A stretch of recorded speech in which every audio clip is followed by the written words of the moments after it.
নমস্কার বন্ধুরা, পুষ্প কিচেনে আপনাদের সবাইকে স্বাগত। আশা করি সবাই ভালো আছেন। আজকে আমি বানাচ্ছি বন্ধুরা রুই মাছের তেল ঝাল রেসিপি। খুব কম সময়তে হয়ে যায়। যারা স্কুল কলেজ বা অফিসের জন্য টাইম হাতে কম থাকে, তাড়াহুড়ো থাকে, খুব সহজেই খুব কম সময়ের মধ্যে এটি বানিয়ে নিতে পারবেন। খেতে দারুণ সুস্বাদু বন্ধুরা। দেখুন, আমার সাথে থাকুন।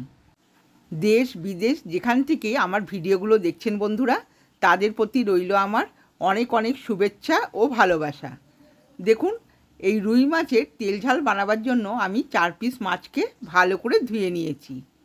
এবার আমি এতে দিয়ে দিচ্ছি পরিমাণ মতো লবণ। পরিমাণ মতো লবণ দিয়ে দিলাম, আর দিয়ে দিচ্ছি পরিমাণ মতো হলুদ। হলুদ আর লবণটাকে দিয়ে সুন্দর করে মাছের গায়ে আমি মাখিয়ে নেব। দুটো পিঠ দেখুন উল্টে সুন্দর করে এটা মাখিয়ে নিতে হবে। এই মাছটার মধ্যে আপনারা সামান্য কাশ্মীরি লঙ্কার গুঁড়োও দিতে পারেন, তাহলে মাছ ভাজার পর রঙটা দেখতে আরও সুন্দর হবে। এবার দেখুন, কড়াই গ্যাসে চাপিয়ে আমি দিয়ে দিচ্ছি সর্ষের তেল। পরিমাণ মতো সর্ষের তেল দিয়ে দিলাম, আর তেলটাকে খুব ভালো করে গরম করে দিয়ে দিচ্ছি মাছগুলো। তেলটা বন্ধুরা খুব ভালো করে গরম করে নিতে হবে। দেখুন, 4 পিস মাছ আমি একবারই দিয়ে দিয়েছি। এবার একটা মশলার পেস্ট করে নেব। নিয়ে নিচ্ছি 1 চামচ পরিমাণ কালো সর্ষে, 1 চামচ সাদা সর্ষে। আপনারা 2 রকম সর্ষে না থাকলে 1 রকম দিয়েও করতে পারেন।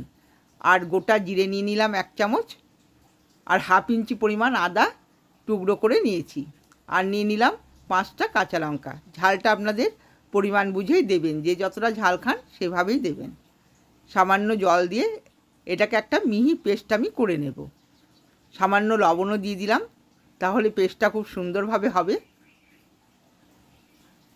দেখুন, পেস্টটা হয়ে গেছে। একটা বোলের মধ্যে আমি ঢেলে নিলাম। এদিকে দেখুন, মাছটা এক পিঠ ভাজা হয়ে গেছে, অপর পিঠটাও আমি উল্টে দিচ্ছি। সুন্দর করে দুটো পিঠই উল্টে ভেজে নিতে হবে। দেখুন, এই পিঠটা উল্টে দিলাম, আবার হতে দেব 2 মিনিট। এবার দেখুন, মাছের দুটো পিঠই ভাজা হয়ে গেছে ভালো মতো।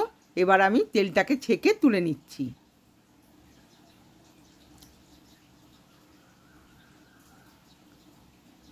আর বন্ধুরা, মশলাটা আপনারা মাছ যতটা থাকবে সেই অনুযায়ী মশলাটা নেবেন। আমার 4 পিস মাছ, ওই জন্য আমি 1 চামচ করে করে সব নিয়েছি।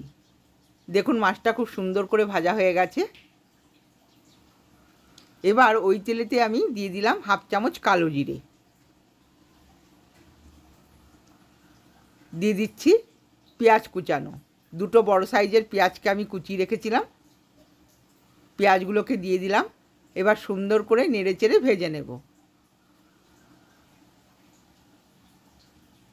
সামান্য লবণ দিয়ে দিলাম, যাতে পেঁয়াজটা তাড়াতাড়ি মজে যায়। দেখুন, ভালো করে নেড়ে চেড়ে 2 থেকে 3 মিনিট আমি পেঁয়াজটাকে সুন্দর লাল লাল করে ভেজে নেব। পেঁয়াজটা যদি লাল করে ভাজা হয় বন্ধুরা, ঝালের টেস্টটা দ্বিগুণ বেড়ে যায়। দেখুন, সুন্দর করে নেড়ে চেড়ে ভেজে নিচ্ছি। ভাজাটা আমার কমপ্লিট হয়ে গেছে। দেখুন, পেঁয়াজটা লাল করে ভাজা হয়ে গেছে। এবার আমি দিয়ে দিচ্ছি মশলার পেস্টটা। সব মশলার পেস্টটা দিয়ে দিলাম। এবার ভালো করে একটু নেড়ে চেড়ে দেব। মিক্সিং ধোয়া জলও খানিকটা দিয়ে দিলাম। দিয়ে দেখুন, সুন্দর করে একটু নেড়ে চেড়ে দিতে হবে। সর্ষে দেওয়া আছে, বেশি ভাজবো না বন্ধুরা। আমি গ্যাসের স্টিমটা এই সময় মিডিয়ামে রেখেছি। দিয়ে দিলাম 1 চামচ হলুদের গুঁড়ো, আর 1 চামচ লঙ্কার গুঁড়ো। এবার সুন্দর করে নেড়ে চেড়ে কষিয়ে নেব। খুব বেশি আমি ফোটাবো না। সর্ষে দিয়ে বন্ধুরা বেশি ফোটালে তেতো হয়ে যায়, ওই জন্য আমি মিডিয়াম আঁচে খুব অল্প টাইম কষিয়ে নেব। দেখুন, ওপর দিয়ে তেলটা ছেড়ে দিয়েছে। এবার দিয়ে দিলাম 4টে গোটা কাঁচা লঙ্কা। ঝালের গোটা কাঁচা লঙ্কা থাকলে খেতে খুব ভালো লাগে। এবার আমি দিয়ে দিচ্ছি ছোটো বাটির 1 বাটি গরম জল। জলটা খুব কমই দিলাম, মাছটা আমি বেশি গ্রেভি রাখবো না। দিয়ে দিচ্ছি পরিমাণ মতো লবণ। এবার ভালো করে একটু নেড়ে চেড়ে দেব। দেখুন বন্ধুরা, গ্রেভিটা ফুটে উঠেছে। এবার আমি দিয়ে দেবো একে একে মাছগুলো। 4 পিস মাছ আমি গ্রেভিটার মধ্যে দিয়ে দিলাম। এবার একটু আমি গ্রেভিটার মধ্যে ডুবিয়ে দিচ্ছি। মাছগুলোকে একবার ঢাকা দিয়ে আমি 2 মিনিট রান্না করে নেব। দেখুন 2 মিনিট পর কত সুন্দর গ্রেভিটা ফুটে গেছে, আর কালারটাও কত সুন্দর এসছে দেখুন।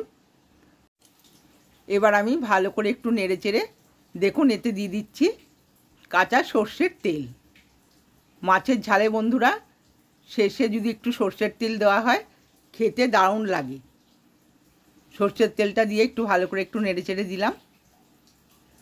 এবার আমি নামিয়ে নেব। দেখুন আমি মাছগুলোকে তুলে নিচ্ছি।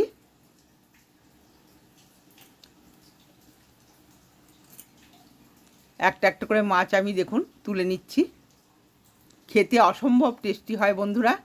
আপনারা সবাই মাছের ঝাল এক এক রকমভাবে এক একজন করেন, কিন্তু এইভাবে একবার করে দেখবেন, আশা করি আপনাদের ভালো লাগবে। আর খুব কম সময়তেই এটা হয়ে যায়। গরম গরম ভাতের সাথে দারুণ লাগবে। বন্ধুরা, আমার রেসিপিগুলো যদি ভালো লেগে থাকে আমার চ্যানেলটিকে সাবস্ক্রাইব করবেন, লাইক করবেন, আর কমেন্টসে জানাবেন আপনাদের কেমন লাগলো। দেখুন প্লেটে আমি একটা পরিবেশন করে নিয়েছি। আজকের মতো ভিডিওটা এখানেই শেষ করছি বন্ধুরা। সকলেই ভালো থাকবেন, সুস্থ থাকবেন। ধন্যবাদ।